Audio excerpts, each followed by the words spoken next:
Ukridge's Dog College.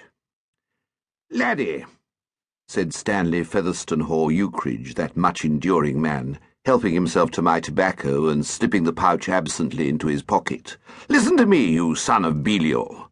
"What?" I said, retrieving the pouch. "Do you want to make an enormous fortune?" "I do." "Then write my biography. Bung it down on paper and we'll split the proceeds. I've been making a pretty close study of your stuff lately, old horse, and it's all wrong. The trouble with you is that you don't plumb the well springs of human nature and all that. You just think up some rotten yarn about some damn thing or another and shove it down. Now, if you tackled my life, you'd have something worth writing about. Pots of money in it, my boy.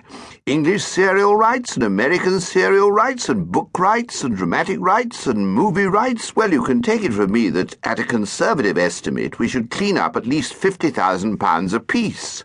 As much as that? Fully that. And listen, laddie, I'll tell you what. You're a good chap, and we've been pals for years, so I'll let you have my share of the English serial rights for £100 down. What makes you think I've got £100? Well then, I'll make it my share of the English and American serial rights for 50. Your collar's come off its stud.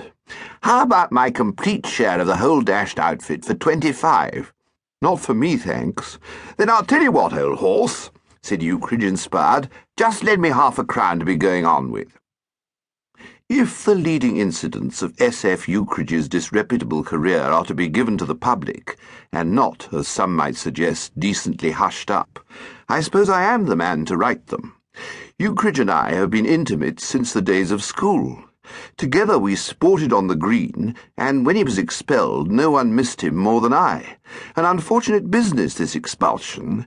Ukridge's generous spirit, ever ill-attuned to school rules, caused him eventually to break the solemnest of them all by sneaking out at night to try his skill at the coconut shies of the local village fair, and his foresight in putting on scarlet whiskers and a false nose for the expedition was completely neutralized by the fact that he absent-mindedly wore his school cap throughout the entire proceedings.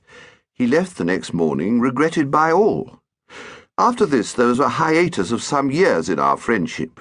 I was at Cambridge absorbing culture, and Ukridge, as far as I could gather from his rare letters and the reports of mutual acquaintances, flitting about the world like a snipe. Somebody met him in New York just off a cattle ship. Somebody else saw him in Buenos Aires. Somebody again spoke sadly of having been pounced on by him at Monte Carlo and touched for a fiver. It was not until I settled down in London that he came back into my life. We met in Piccadilly one day and resumed our relations where they'd been broken off.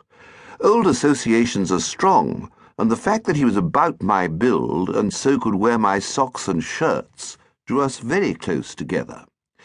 Then he disappeared again, and it was a month or more before I got news of him.